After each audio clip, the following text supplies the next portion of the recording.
ಕೋ ಆ್ಯಪ್ನಲ್ಲಿ ನೀವು ಯೂಸರ್ ನೇಮನ್ನು ಹೇಗೆ ಚೇಂಜ್ ಮಾಡ್ಕೊಳ್ಳೋದು ಅಂತ ತಿಳಿಸ್ಕೊಡ್ತೀನಿ. ಇವತ್ತಿನ ಈ ಒಂದು ವೀಡಿಯೋದಲ್ಲಿ ತುಂಬ ಸಿಂಪಲಾಗಿ ತಿಳಿಸ್ಕೊಡ್ತೀನಿ. ಅಲ್ಲಿವರೆಗೂ ಇನ್ನೂ ನೀವು ಸಬ್ಸ್ಕ್ರೈಬ್ ಮಾಡಿದ್ರೆ ಅಂದರೆ ಸಬ್ಸ್ಕ್ರೈಬ್ ಮಾಡ್ಕೊಳ್ಳಿ ಚಾನಲ್ನ. ಹಾಗೆ ಮೇಲೆ ಬೆಲ್ ಐಕನ್ನ ಪ್ರೆಸ್ ಮಾಡಿಕೊಂಡು ನೋಟಿಫಿಕೇಷನ್ನ ಆಲ್ ಅಂತ ಸೆಲೆಕ್ಟ್ ಮಾಡ್ಕೊಳ್ಳಿ.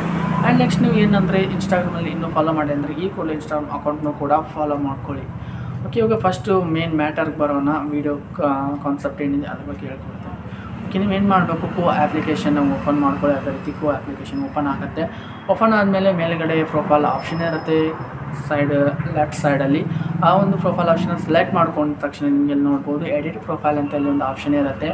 ಎಡಿಟ್ ಪ್ರೊಫೈಲ್ ಆಪ್ಷನಲ್ಲಿ ಕ್ಲಿಕ್ ಮಾಡ್ಕೊಂಡ್ರೆ ನೀವು ಒಂದು ಯೂಸರ್ ನೇಮು ಎರಡೂ ಇರುತ್ತೆ. ಎರಡು ಅಲ್ಲೇ ನೀವು ಚೇಂಜ್ ಮಾಡ್ಕೋಬೋದು. ನೋಡ್ತಾ ಇದ್ರೆ ಇಲ್ಲಿ ಕಾಣಿಸ್ತಾ ಇದೆ.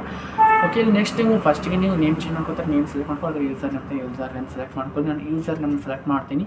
ನೆಕ್ಸ್ಟ್ ಬಂದುಬಿಟ್ಟು ಯೂಸರ್ ನೇಮ್ಗೆ ಏನು ಬೇಕಾದ್ರೂ ಟೈಪ್ ಮಾಡಿಬಿಟ್ಟು ಸೇವ್ ಕೊಟ್ಕೊಳ್ಳಿ. ಆಮೇಲೆ ಸೇವ್ ಆಗುತ್ತೆ. ಆ್ಯಂಡ್ ನೆಕ್ಸ್ಟ್ ಬಂದುಬಿಟ್ಟು ನೇಮ್ ಚೇಂಜ್ ಮಾಡ್ಕೋತೀರಾ ಅಂದರೆ ನೇಮನ್ನು ಅಲ್ಲಿ ಚೇಂಜ್ ಮಾಡ್ಕೊಳ್ಳಿ. ಟೈಪ್ ಮಾಡಿಬಿಟ್ಟು ನಿಮಗೆ ನೇಮ್ ಯಾವ್ದು ಹಾಕೋತೀರೋ ಆ ಒಂದು ನೇಮನ್ನು ಸೆಲೆಕ್ಟ್ ಮಾಡ್ಕೋಬೇಕಾಗುತ್ತೆ. ಸೆಲೆಕ್ಟ್ ಮಾಡ್ಕೊಂಡ ತಕ್ಷಣ ನೆಕ್ಸ್ಟ್ ನೀವು ಆಮೇಲೆ ಸೇವ್ ಕೊಟ್ಟರೆ ಅಂದರೆ ಅಲ್ಲಿಂದ ನೀವು ಫಸ್ಟಲ್ಲಿರೋ ನೇಮು ಚೇಂಜ್ ಆಗಿಬಿಟ್ಟು ನೆಕ್ಸ್ಟ್ ಇವಾಗ ಯಾವ ನೀವು ನೇಮನ್ನು ಹಾಕಿರ್ತೀರೋ ಆ ಒಂದು ನೇಮಲ್ಲಿ ನಿಮಗೆ ಸೆಟಪ್ ಆಗುತ್ತೆ.